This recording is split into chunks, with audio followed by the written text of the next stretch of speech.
Good afternoon. I hope you're doing well today. This afternoon, we're going to read part of Volume 1 of a series of books called The People's Bible. It's sort of a companion to the Bible. And my reason for reading it is because when I finish with this volume, then I would like to read all of Genesis and, continue in that vein with the next book. Okay, I thought that it would kind of give me a framework with which to read it, like a better perspective. And I guess it does that, but really these are more like sermons than they are discussing the meaning of things in Genesis. But it's still interesting and fun. So let's read it. Okay. Well, the title of this section is called Making, Destroying, and Saving Man. And it starts with these quotations. And God said, "Let us make man." That's Genesis 1:26. And the Lord said, "I will destroy man." That's Genesis 6:7. Will he reserve his anger forever? That's Jeremiah 3:5. And the Son of Man is come to seek and to save that which was lost. That's Luke 19:10. Okay. Oh, wait, I have to move my microphone. Okay. If you could bring together into one view all the words of God, expressive of his purposes concerning man, you would be stuck with the changefulness which seems to hold his mind in the continual uncertainty. He will destroy, yet the blow never falls. He will listen to man no more, yet he speeds to him in the day of trouble and fear. He will make an utter end, yet he saves Noah from the flood, and plucks Lot as a brand from the fire. His arm is stretched out, yet it is withdrawn in tender pity. So changeful is he who changeth not, and so fickle he in whom there is no shadow of turning. We cannot be uninterested in the study of so remarkable a fact, for surely there must be some explanation of changefulness in omniscience and variation of feeling in the inhabitant of eternity. You never read of God being disappointed with the sun, or grieved by the irregularity of the stars. He never darkens the morning light with a frown, nor does he ever complain of any of There's a big storm in the background. I don't know, that's not a sound effect, that's just happening in the background. Let's see. Nor does he ever complain of any other work of his hands than man, made in his own image and likeness.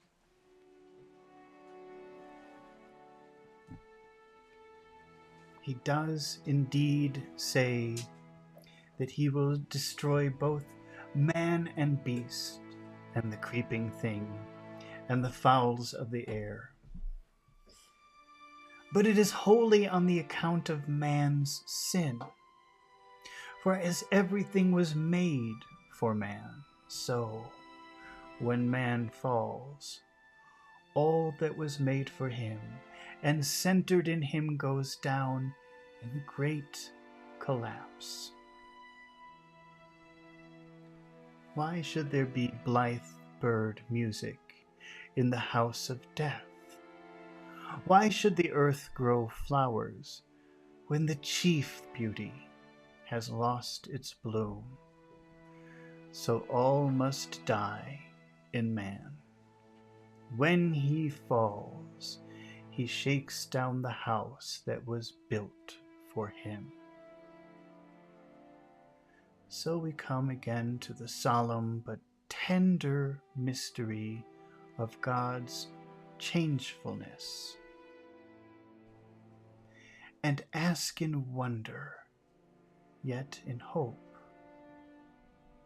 whether there can be found any point at which are reconciled the changeable and the everlasting.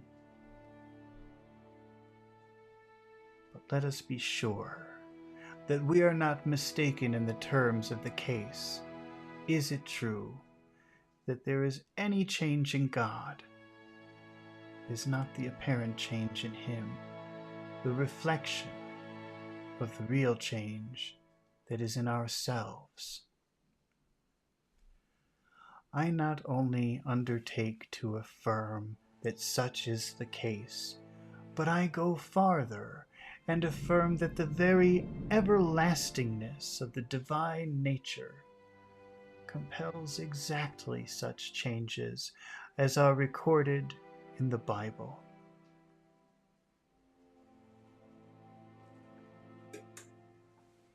If you say that man ought not to have been created as a changeable being, then you say, in other words, that man ought not to have been created at all. If you find fault with man's constitution, you find fault with God. And if you find fault with God, I have no argument with you. I take man as he is, and I want to show him that divine love must manifest itself, either in complacency or anger, according to the conduct of mankind. I must remind you that this principle is already in operation in those institutions which we value most, and that it is a principle on which we rely for the good order, the permanent security, and the progress of society. This principle is in constant operation in family life. By the gracious necessities of nature, the child is tenderly beloved. The whole household is made to give way to the child's weakness. The parents live their lives over again in the life of the child. For his sake, hardship is undergone, and difficulty is overcome. The tenderest care is not too dainty. The most persistent patience is not accounted as a weariness. But sin comes. Ingratitude, rebellion, defiance. Family order is trampled on. Family peace is violated. And in proportion as the parent is just, honorable, true, and loving, will he be grieved with great grief. He will not be petulant, irritable, or spiteful, but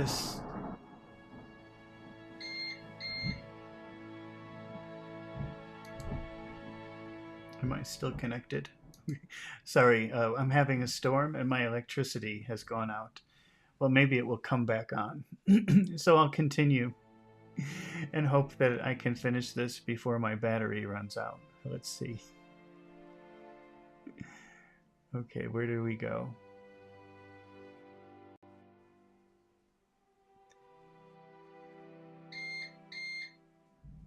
That's my battery. I lost my place. Let me just find it.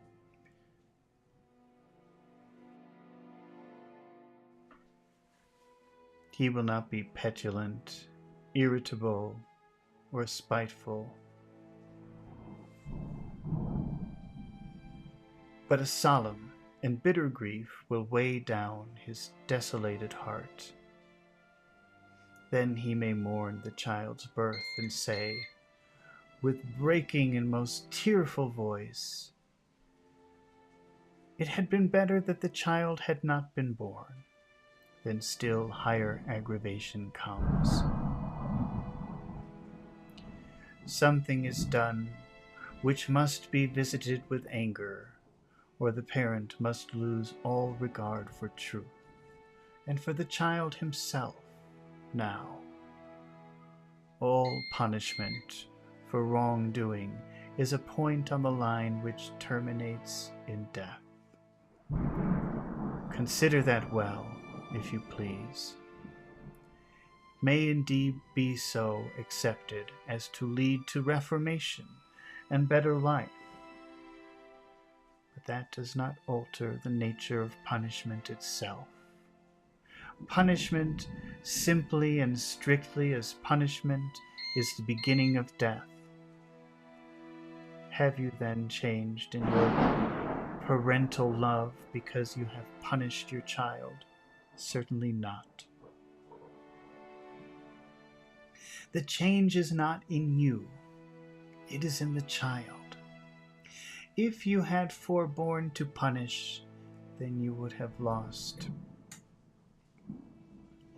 I'm sorry, this is very distracting. Wait, I just want to adjust something here. Okay.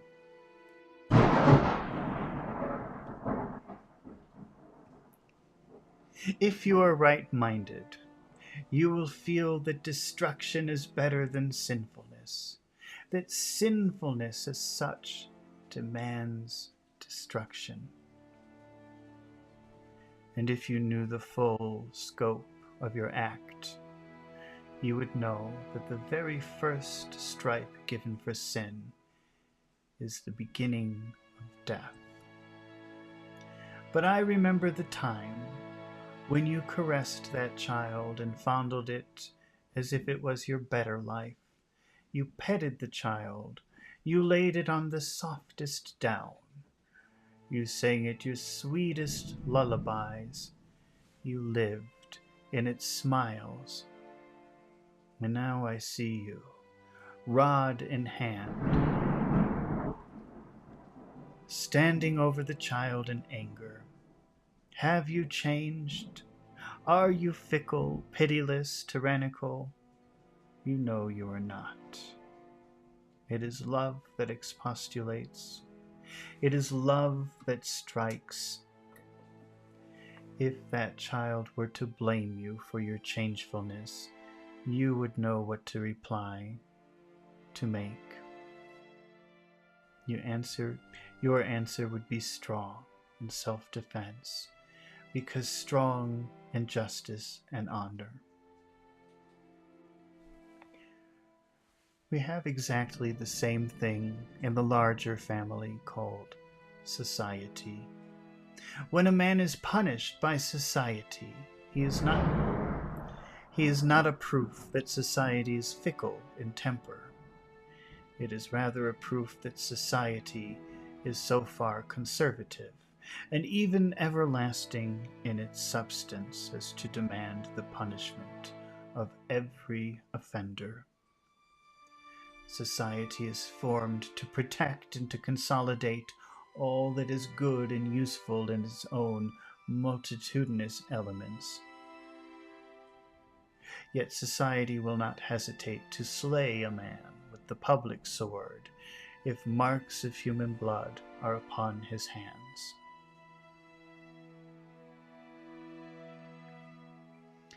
Is then society vengeful, malignant, or uneven in temper? On the contrary, it is the underlying everlasting which necessitates all those outward and temporary changes which are so often mistaken as signs of fickleness and uncertainty.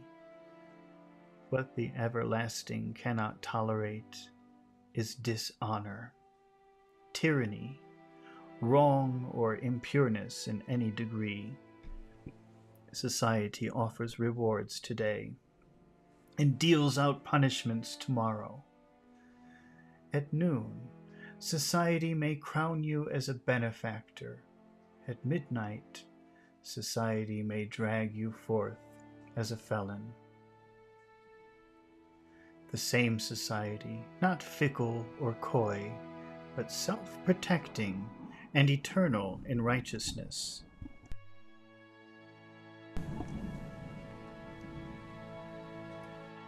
These sidelights may at least mitigate the gloom of the mystery which we started. I want to make you feel that God's changefulness, so called, is not arbitrary, but moral. That is to say, he does not change merely for the sake of changing, but for reasons which arise out of that very everlastingness which seems to be impaired. Not to be angry with sin. Not to be angry with sin is to connive at it. To connive at sin is sinful. To be sinful is to be no longer divine. When God is angry, it is a moral fire that is burning in him. It is love in a glow of justice. It is his protest on behalf of those who may yet be saved from sin. See how it is God himself that saves man. We trembled when he said he would destroy man, for we knew he had the power. And now that he says he will save man, we know that his power of offering terms of salvation is none the less. If man can be saved, God will save him. But it is for the man himself to say whether he will be saved. If any man open the door, I will come into him. Come unto me, all ye that labor and are heavy laden, and I will give you rest. This is the voice that said, I will destroy. And the two tones are morally harmonious. Looking at the sin, God must destroy. Looking at any possibility of recovery, God must save. A bruised reed shall he not break, and smoking flax shall he not quench. Christ lives to save. He would no longer be Christ if human salvation were not his uppermost thought. His soul is in travail. He yearns over us with pity more than all human pitifulness. He draws near unto our cities and weeps over them. He can slay. He can smite with his strong arm. His hand can lay hold on justice. And then, solemn is the bitter end. O my soul, make thy peace with God through Christ. It is his love that burns into wrath. He does not want to slay thee. He pities thee. He loves thee. His soul goes out after thee in great desires of love. But if thou wilt not come to his cross, his arms will be heavy upon thee.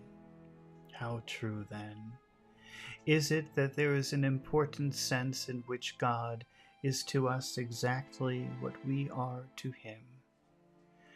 If any man love me, I will manifest myself to him.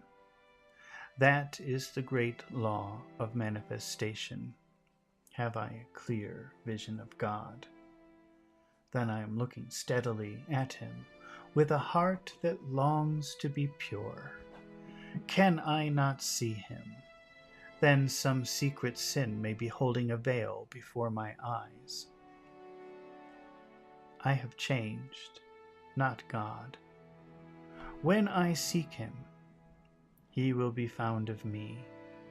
But if I desire him not, he will be a God afar off. All right, well, that was the end of this section. Thank you for watching, and I hope you join me when we read the next section, which is titled The New Beginning. Thank you very much. Have a good day.